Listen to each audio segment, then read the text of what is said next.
Hi there, welcome back to my channel. I'm Leanne. Today I'd like to read from The Power of Awareness by Neville Goddard. So this is going to be chapter 17, All Things Are Possible, and I'm only going to read part of it. So each assumption has its corresponding world. If you are truly observant, you will notice the power of your assumptions to change circumstances which appear wholly immutable. You, by your conscious assumptions, determine the nature of the world in which you live. Ignore the present state and assume the wish fulfilled. Claim it. It will respond. The law of assumption is the means by which the fulfillment of your desires may be realized. Every moment of your life, consciously or unconsciously, you are assuming a feeling. You can no more avoid assuming a feeling than you can avoid eating and drinking. All you can do is control the nature of your assumptions. That's where we come in and talk about consciously creating. Now that we know that we can create, you can actually control it. So thus, it is clearly seen that the control of your assumption is the key you now hold to an ever-expanding, happier, more noble life. And it will change immediately. Like, I always talk about how manifesting is instant, meaning that as soon as you assume something, then it's true, right? But a lot of us, because we want immediate changes, immediate action, we want to see things right away. We don't want to wait. We're all impatient. I'm the same way. But by doing that, we're thinking of the things that we don't want because we're noticing that we don't have what we're desiring to see in our 3D reality.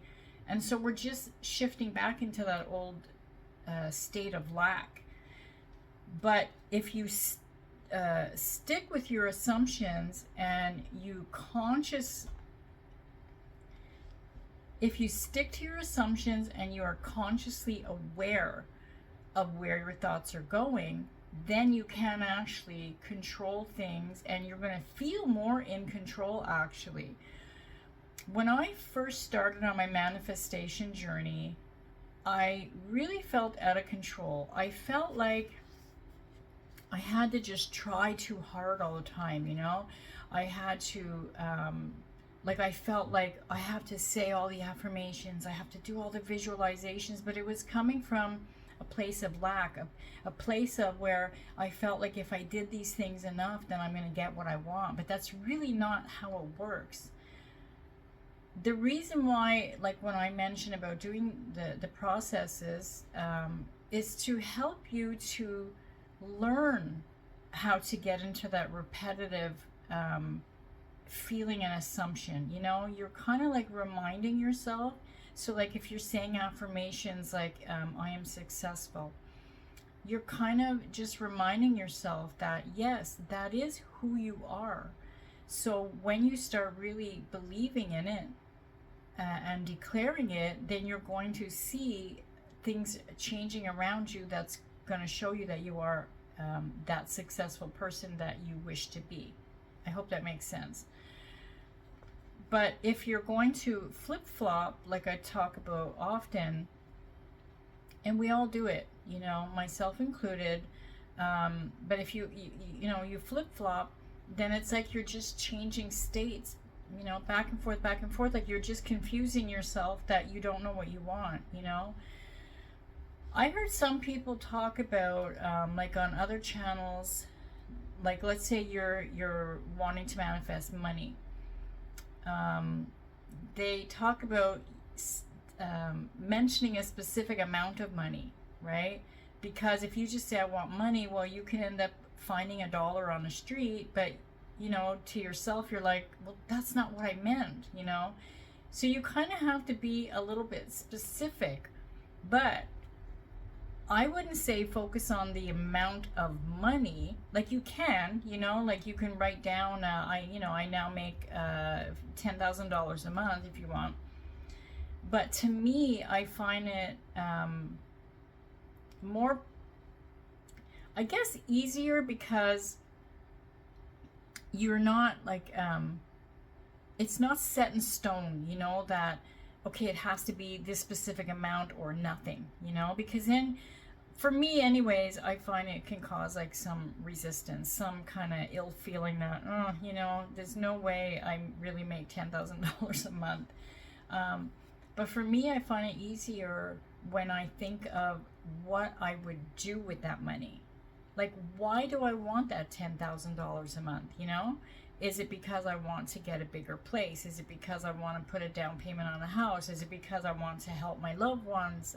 Is it because I want to travel? I want to get designer shoes. I mean, you know, like whatever it is, start thinking about what it is that you actually want. I did this thing where I seen another person had done this, and I found it kind of fun, and it gets your mind into like that fun feeling of, you know, what you could have. And so, okay, if I can remember correctly, she starts off at $1,000. You're going to write down $1,000, what you would buy with that. So like, you're going to do this for 30 days. So you're going to write down $1,000. What would you buy with that? You're not spending it on bills, food, you know, like all the essentials. It's something frivolous, something that you normally wouldn't get for yourself, right? So let's say you're, I don't know, you wanted a leather jacket. So you're going to write like leather jacket. The next day you double that amount. So now it's $2,000. So what would you buy with that? Okay, I want a Coach purse. Okay, so I'm going to write a Coach purse. So now the next day after that, the third day, well, you're going to double that. So that's $4,000.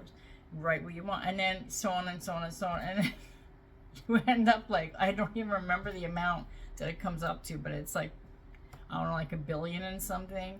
I was putting stuff like, you know, an island, and or, you know, like this gigantic Buddha statue in my huge yard, and it's like, you know, your own private plane. Like, you can really have fun with it, but it is fun. It makes it so that, you know, it's like you're wishing, kind of like when you say to a friend, what would you do if you won the lottery tonight, you know, and then your imagination goes in places that you never thought about. But if you think about it, as long as you can think it, that means that you already have it in your quantum field, because we don't think about things that aren't ours already. That's why everybody has different things than us, you know, because they are already desiring those things. They are thinking about that, you know. So whatever it is that you're desiring, it is already yours in that quantum field. You just have to step into that state. So be consciously aware of your feelings. And so, okay, let's say today you say to yourself, okay, well, let's use the happily married, okay? So you would say to yourself, today I'm happily married. And then the next day you wake up and you're like, okay, well, I don't even have a partner, so that's kind of a stupid dream. No, because now you're stepping back into that state of where you're single and you're unhappy. You know, you don't have what you want. Every single day you're going to say the same thing, you know, I'm happily married. But it's more the assumption of it, you know, knowing that I am worthy and deserving, you know, always use that self-concept. I am worthy and deserving of a happy marriage, just like I'm worthy and deserving of having, you know, a place to live, to have, you know, abundance of money, because it's our birthright to have what we want. You know, we're here to have fun. Earth is like, it's to play, you know, and to just, you know, experience and appreciate, and, you know, just look at it like you're playing like a Sims game, you know, and we are the avatar, we're the character. And so what is it that you want? You know, what would you give your Sims character? Well, give that to yourself through your thoughts, you know, through your assumptions and your feelings.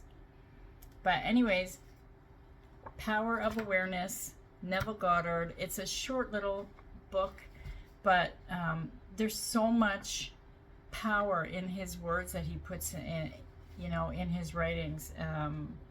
I love him so much. Anyways, thanks for joining me. And what do you think of my new background? I put some lights. I thought it would be kind of interesting, you know, change things up here and have a softer ambiance. Anyways, I love you all. Have a beautiful day. I'll see you in the next video.